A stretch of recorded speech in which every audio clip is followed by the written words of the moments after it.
mileage approximately minus 5 minutes. Base, Roy. Say again, Jack? Right to you. You've got it. Oh, fine. Right. I've been busy listening to the flight. Everything's going very well.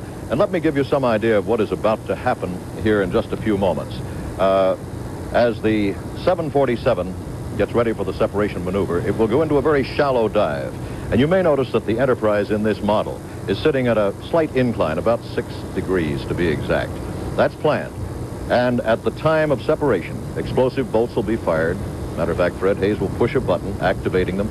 Those bolts will be fired, lifting the shuttle. The shuttle will then pitch up, and it will thereby be able to clear the tail of the 747, something about which many people seem to have been more worried than the astronauts, because they've checked this out and worked it very carefully. Now, let's tune in. Let's see what's happening up there in the air, orbiting Edwards Air Force Base. Let's listen to the astronauts themselves and the 747 pilots.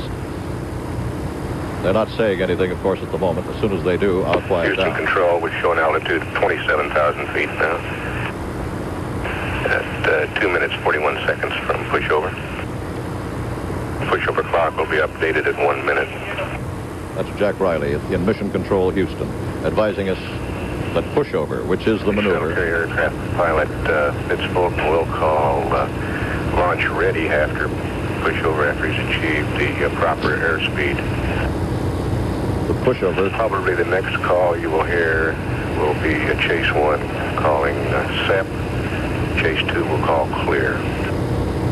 The pushover to which Riley refers is the diving maneuver for the 747.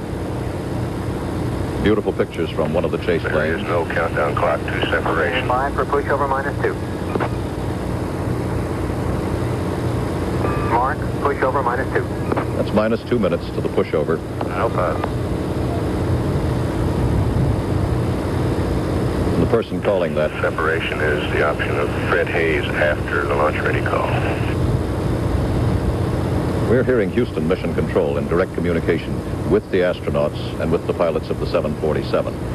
And Mr. Riley is in Mission Control in Houston, much like the flights that flew in space. That, of course, is preconceived because Houston Mission Control will be doing all the controlling for the later orbital flights of the shuttle. And so they're breaking in the flight crews now. And in this picture, you can see very clearly chase plane activity off to the side. Those chase planes are observing the 747 and the shuttle. Stand by for pushover minus 1.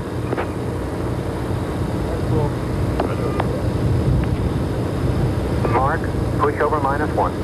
You can set your watch by it. We're 1 minute away from the pushover, which will be the diving maneuver of the 747. And once they've achieved the right speed and the right altitude, then Fred Hayes will push the button. 905 and Enterprise Houston is go for pushover. 905. 905 is the 747, by the way. That's its code name. Coming to launch ready. Roger.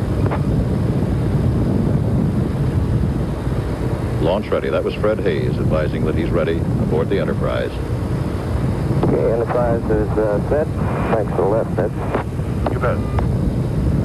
E-5.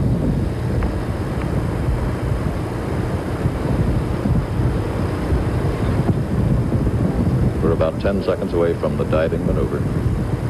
905, we're coming up on 4 seconds to pushover. 2, 1, pushover. Houston copies pushover. Such a shallow dive you can barely see the 747 start to nose down, but it has. Accelerating now, airspeed 205. He's reading those speeds in knots, by the way. Altitude 27. 27,000 feet. Airspeed 230 knots. Okay, 40. 2 lights, calibrate copy. Houston is go for SEP. Have a great flight. They're cleared to separate. 260. Power.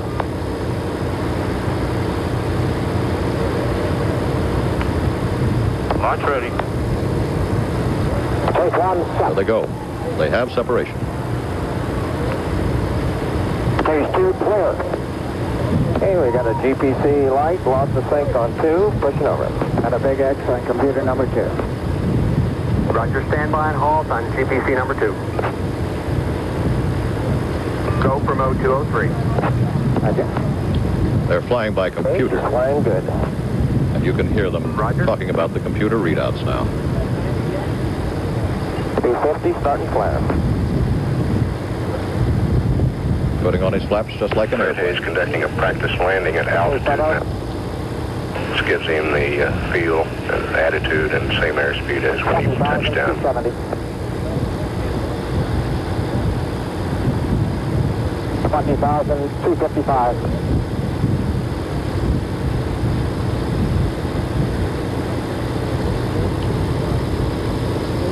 There. 20,230. Yeah, that sideways lurch is really there. Not looking great there, Fred. Okay, he's been working figured for the just now start. Roger, we copy. Okay, Fred, 205 at 20,100. Okay, 11 Alpha, pushing over. Okay, I got you 195 and 20,000. Okay, I'm running about 5 or 10 low on the backup and the prime both. Okay? You're pulling contrails right now, Fred. Enterprise Houston, we show perhaps a slightly low L over D. Descending now, and its rate of descent is about 4 times faster that of your average commercial airliner, but nobody is too worried about that. A commercial airliner could land at this speed with no trouble at all. If you look Houston, I'm showing maybe a little high. Fred doesn't agree with the ground We analysis. recommend 30% speed brakes. Okay, board's coming open to 30. They are high on energy, so he's opening his speed brakes a little bit sooner than normal to dissipate some of that excess energy he has. Okay, the speed brakes open up because the shuttle is in a dive. The speed brakes will hold the speed back so that that shuttle is averaging about 270 knots or 310 miles per hour. Now they're going to 50% brakes. Normally they only go to 30 on this flight, but evidently Open about 45 now. he does have excess energy, so they're going to open to 50 to dissipate the energy, so the landing will be nominal. Excess energy is a pilot's way of saying he's going too fast. Too fast and too high. Potential good. Enterprise, we show 8 miles out, 9 potential. We'll leave you here. Okay? Okay, looking good. About 2 minutes to the landing, about a minute and a half, rather. 280. Okay, why don't you use yours until we get a little luck?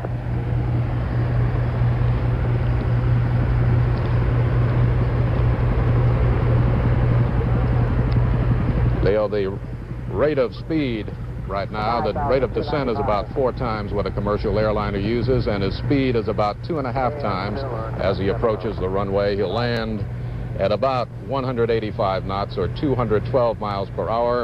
A DC-9 would land at about 130 knots or 150 miles per hour, and it's looking beautiful.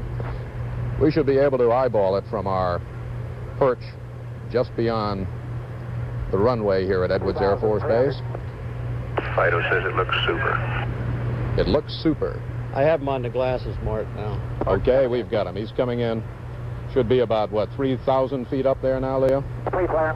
Yeah, he's at Speed brake's coming in now. the pre-flare, so he's flaring now onto a We're armed and... Okay, the flare... 1.5 degree glide slope. The flare will slow him down for the landing. A pre-flare, then will be a flare. That means he's lifting his nose up to slow the shuttle down. Coming down at 270. He looks beautiful. Putting the gear down just a little bit fast, but This he's got is some only- excess energy. Only the second time the gear has come down. Down here. Gear looks good. 50 feet. They are locked into place. 40 feet. This has never been attempted. 20. And 50, it is 10. Holding 10. just about 220 at about 5 feet. 4 feet. Getting some dust. 4 feet. 3 down, feet. down, 2 feet.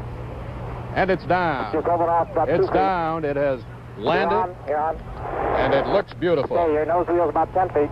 It'll take about 30 seconds before it rolls to a halt. Leo, that was absolutely letter perfect from my view. 4, 3, 2, 1. Nose gear down. We'll see you, babe. He now steers it with the rudder. Great. Stays on the runway with the rudder. He's got his speed brakes are fully open. Leo, in the event anybody's concerned about what appears as smoke on the screen, that's really sand. This lake bed does not have an artificial surface over it, and that is sand being picked up by the shuttle. The 5-minute and 10 or 20-second flight has been a success. The 2 astronauts have reported that they are okay, and the mission appears, at least from our point of view, to have been perfect, Leo. Yeah, it was beautiful. He was a little bit fast and high, and he touched down a little higher further down the runway, but the touchdown was a very low sink rate. Okay, Leo, let's just listen in. Perhaps we can hear from Fred Hayes or Gordon Fullerton, the two astronauts on board that shuttle.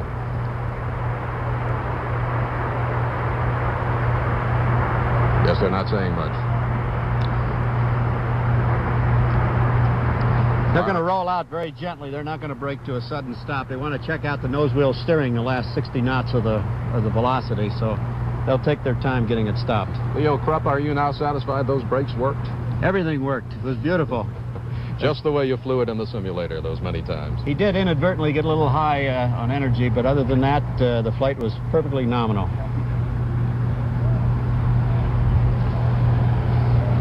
Just to repeat, the shuttle did not go into space today. This was the very first time it flew by itself. It was launched from atop a 747 jumbo jet at about 21,000 feet, flew 33 miles, took a bit over 5 minutes, and came into a safe landing here.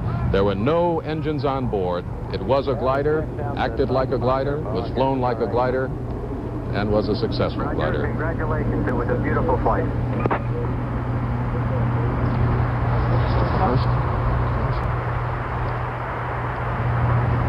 We got about a quarter knot, and we just stopped. Just came to a stop now. Okay, Leo, and the next time we'll see this vehicle fly, we expect, will be in the last week of August. I think they have penciled in an August 30th date for the next free flight. And Leo, this successful flight did not answer two major questions: the controversy over whether the $6.9 billion shuttle project is worth it, and whether there will be a need for the hundreds of space flights necessary to amortize the cost, as NASA says there will. But the flight was never intended to answer those questions. It answered at least three others, though. Yes, the shuttle can fly like a glider. Yes, it can land like one. And yes, once the shuttle landed, the brakes, Leo, did work. Leo Krupp, thank you. This is Morton Dean and Leo Krupp at Edwards Air Force Base, California.